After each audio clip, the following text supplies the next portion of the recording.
बिस्मिल्लाहिर्रहमानिर्रहीम। नाज़रीन, हजरत उमर रज़ी अल्लाह ताला अन्हो को जादूगरों से सख्त नफरत थी। उन्हें जहां कहीं भी ये पता चलता कि वहां जादूगर है तो हजरत उमर रज़ी अल्लाह ताला अन्हो फौरन उन्हें पकड़कर कत्ल करने का हुक्म देते थे। हजरत उमर रज़ी अल्लाह ताला अन्हो के दौर में एक शख्स था जो लोगों को बता दिया करता था, तुम्हारे हाथ में कितनी कंकरियां हैं। वो ये जाहिर करता था कि मुझे गैब का इल्म है। एक दफा हजरत उमर रज़ी अल्लाह ताला अन्हो ने इस जादूगर को बुलाया और अपने सामने बिठा लिया। फिर आप रज़ी अल्लाह ताला अन्हो ने अपना हाथ पीछे किया और अपने हाथ में कुछ कंकरियां उठा लीं।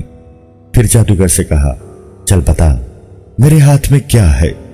जादूगर ने कहा कि आपके हाथ में कंकरियां हैं।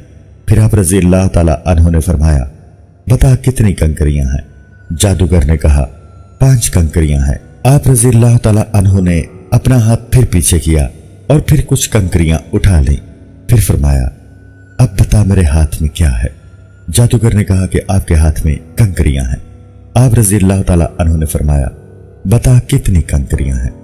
जादूगर ने कहा, मुझे नहीं पता। सारी महफिल हैरान रह गई, आखिर ये क्या माजरा है।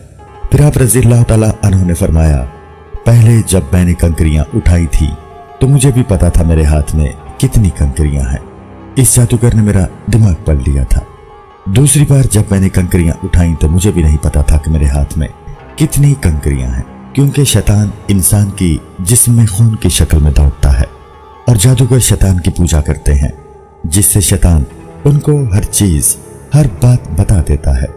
इस महफिल से हजरत उमर रज़ी अल्लाह ताला अन्हो लोगों को ये बताना चाहते थे कि ये जादूगर अल्लाह को छोड़कर शैतान की पूजा करते हैं और शैतान इंसानी जिस्म के अंदर खून में गर्दिश करता है। इससे हमें पता चलता है जो बात हमें पता होगी वही उन जादूगरों को पता होगी, जो हमें नहीं मालूम होगी इन जादूगरों को भी नहीं मालूम होगी। अल्लाह रब्बुल इज्जत हम सबको इन जादूगरों से महफूज फरमाए। आमीन सुम्मा आमीन।